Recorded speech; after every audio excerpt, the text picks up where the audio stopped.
Et si la nature redevenait, l'espace d'un instant, le personnage principal d'un roman? Et si, dans ce texte, on pouvait la sentir vibrer, on pouvait la sentir exister? Et si la nature redevenait, l'espace d'une lecture, l'expression la plus juste et la plus belle du bruit du monde? Eh bien, c'est un pari réussi pour Rémi Bail, qui va sublimer la nature dans son livre Les enfants de la crique, aux éditions bien nommées Le bruit du monde. Alors, ce livre-là, je l'ai trouvé vraiment très joli. Je trouve qu'il va remettre, et à juste titre, la nature au cœur de tout, et je trouve que c'est extrêmement important.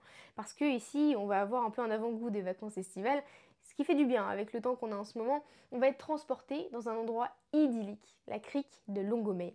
Honnêtement, cette crique, elle est juste sublime. Et grâce aux descriptions très sensibles, très sensuelles de Rémi Bail, on va vraiment avoir l'impression d'être transporté là-bas. On voit le vent qui passe à travers les pins, on voit cette mer à perte de vue, on entend les vagues se fracasser contre les rochers, on entend les cigales, on sent la chaleur, enfin bref, on a l'impression d'être là-bas. Et ce qui est très joli, c'est ce double dialogue. D'abord de la communauté de Longomey avec la nature. Parce qu'on a l'impression que cette communauté, elle est soudée autour de la nature. C'est pas une nature qui est contrôlée, qui est exploitée. Au contraire, elle va reprendre ses droits. Et ça fait vraiment plaisir à lire. C'est-à-dire que c'est une communauté qui transmet de génération en génération cette nécessité de s'occuper de la nature et cet amour de la nature.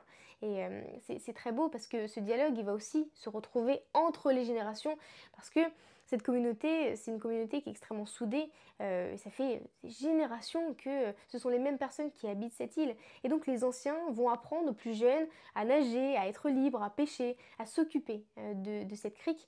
Et c'est très joli parce que, bon, vous allez voir un peu après, mais c'est très mal vu en fait de quitter cette crique. Quand on est là-bas, ben, on est là-bas pour toujours. On a l'impression que c'est notre rôle de reprendre les activités des anciens et de s'occuper de cette nature, de la préserver. Sauf que quand on a 18 ans et qu'on a soif d'aventure, ben, c'est super difficile. Parce que Nine, elle est confrontée à ce cas de figure.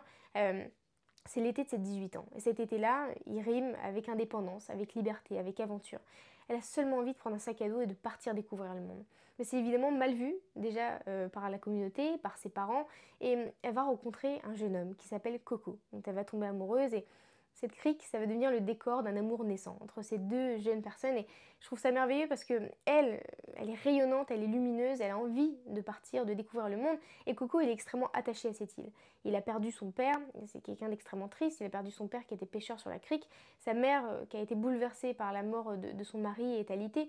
Et donc ce sont vraiment deux personnes extrêmement opposées qui vont se rejoindre et qui vont se rejoindre à travers une chose, l'amour de la nature.